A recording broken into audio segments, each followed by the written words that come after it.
Fala pessoal, tudo bem com vocês? Aqui quem fala é o Dr. Roberson Vinhali, advogado especialista em direito do consumidor e também direito processual penal.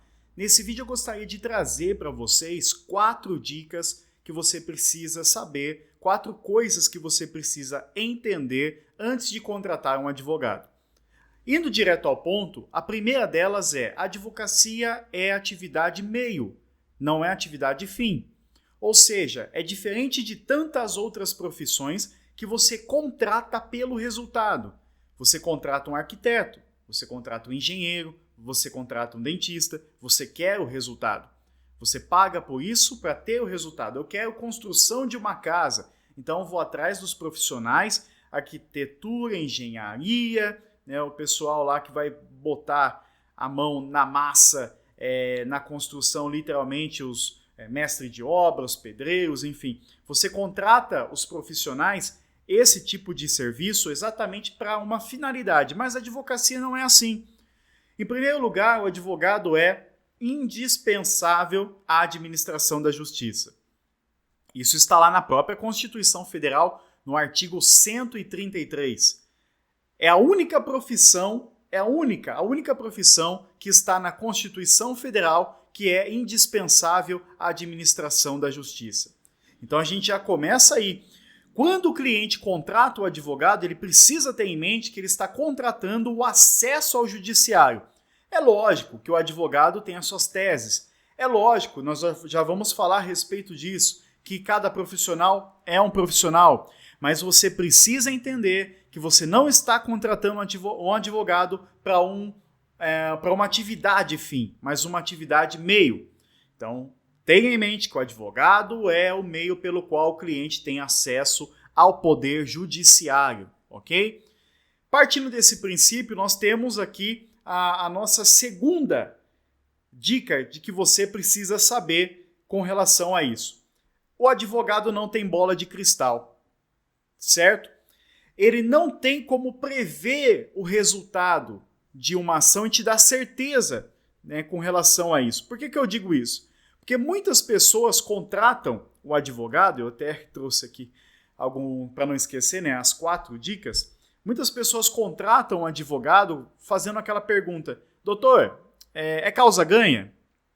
Doutor, quais as chances que eu tenho?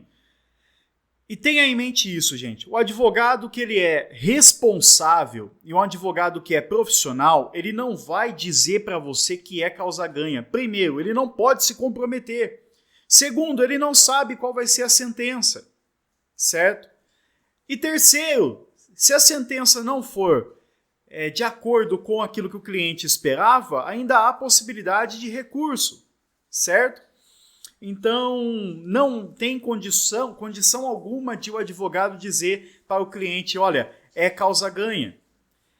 Pelo contrário, nós somos advertidos e levados, pelo nosso Estatuto de Ética da OAB, tanto por ele quanto pela própria visão profissional que o advogado tem e o Código de Ética que nós temos, o Estatuto da OAB, nós somos levados a dizer para o cliente que a demanda tem riscos. E quais os riscos da demanda? Olha, pode ser que seja julgado improcedente, certo? Ah, doutor Robertson, mas aí o cliente vai chegar e dizer assim: eu esperava que me desse uma certeza, eu não vou te contratar. Eu prefiro que o cliente não me contrate sem eu dar a certeza, ou por eu não ter dado a certeza, do que me contrate dando uma certeza ao cliente e essa certeza, essa expectativa não for suprida. Certo? Terceiro, advogado parece óbvio, mas as pessoas muitas vezes não entendem isso. Advogado vive de honorários, minha gente, tá? Que inclusive tem força, tem caráter de verba alimentar. Então, do mesmo modo que alguém paga uma pensão alimentícia ao filho, os honorários também fazem com que o advogado viva. Olha só, não é fantástico, não é interessante? Mas muita gente talvez esquece disso, principalmente na hora de pagar, Mas os boletos do advogado, a vida do advogado, ela vive em função da sua profissão e dos honorários. Eu estou falando aqui até em tom de brincadeira, com uma certa ironia, mas é isso, gente. E sobre os honorários eu quero falar o seguinte: tem várias modalidades e não tem um padrão, tá? Eu já ouvi cliente falar para mim, ah, doutor, mas eu achei que ia ser só lá no êxito. Ok. Ah, doutor, mas é que advogado fulano de tal cobra só se né, tiver êxito, só se conseguir, só se der certo. Ah, doutor, mas fulano... Gente, entendam o seguinte, tem ações e ações e searas do direito, tá? Seara criminal, não dá para você ficar cobrando em êxito porque não tem. Ah, eu só vou te pagar se o cliente for solto. Se você quiser trabalhar dessa forma, ok, né? Aí seria um certo êxito, né? Mas você não tem um valor para receber depois, como numa indenização por dano moral. É isso que eu quero dizer. Que você tem lá 10 mil, 20 mil. Aí você pode colocar 20%, 30% desse valor a de êxito. Criminal não dá, né? Na seara penal não dá para você fazer isso. Então, é muito difícil. Trabalhista dá. Que dificilmente um trabalhista cobra um valor exorbitante para ingressar com uma ação e depois, ao final, recebendo mais uma porcentagem. Geralmente, trabalhista e previdenciário cobra tudo em êxito. Mas na seara civil, é necessário que você entenda e tantas outras searas e dependendo do tipo de ação, não só na seara civil, tá? O direito é muito amplo, tem muitos tipos de ações em várias searas do direito. Você precisa entender o quê? O advogado pode cobrar tudo antes, o advogado pode cobrar antes e depois, o advogado pode cobrar antes, durante e depois, o advogado pode cobrar só durante, o advogado é livre para cobrar na modalidade de honorários que ele bem entender, tá? Ah, eu acho que o meu cliente, de repente, isso agora para os advogados, ele não tem um poder aquisitivo elevado, então ele vai precisar pagar para eu não trabalhar de graça um valor simbólico, de repente, de início, mas 20%, 30% ao final. Ok, você é que decide o que vai fazer da sua advocacia. Lembrando que nós temos uma tabela da OAB, eu sou advogado no estado de São Paulo, cada estado tem a sua tabela, tá? E nós temos uma tabela com os honorários pactuados ali no mínimo, os valores mínimos, né, que são estabelecidos para cada tipo de atividade, para cada tipo de desenvolvimento e de ação, separado por searas do direito. Você pode optar seguir o valor mínimo ou até mais que aquilo, tá? Ou até mais do que aquilo. Então, gente, advogado vive de honorário, ok? Nós não vivemos de política, nós não vivemos do marketing, nós vivemos daquilo que nós fazemos com o nosso trabalho. Parece óbvio, mas ainda tem gente que não entende isso. Quarto, nem todo advogado é igual. E aí, meu querido, eu quero que você entenda o seguinte. Você, antes de contratar um advogado, saiba qual é a especialidade dele, tá? Em que ele é especialista.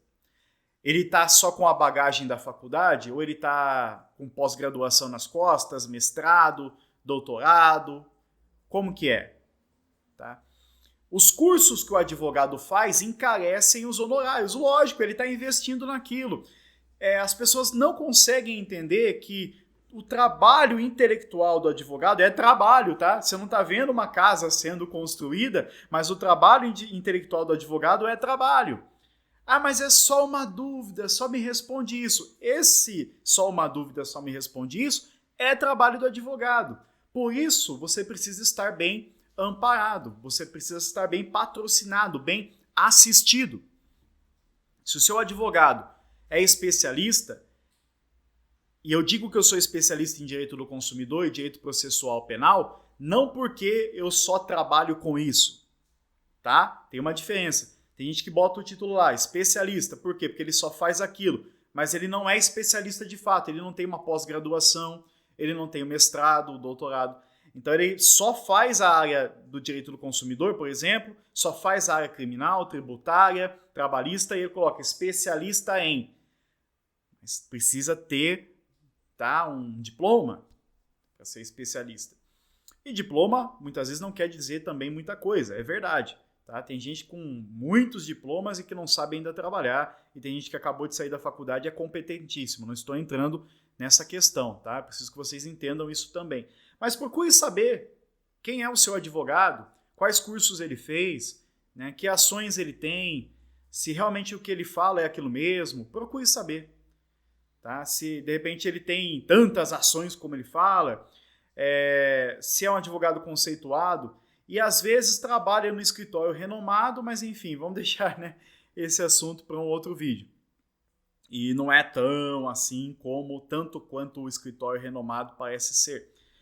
É isso, minha gente. Você precisa entender, tá? Com essas 4 dicas, recapitulando, a advocacia é uma atividade meio e não fim. O advogado, tá? Ele não tem como prever, não tem bola de cristal para saber se o juiz vai dar ação procedente ou não, se vai ter êxito ou não. Terceiro, o advogado vive de honorários, certo? E quarto, nem todo advogado é igual. Então, talvez você tenha tido uma experiência ruim com advogado.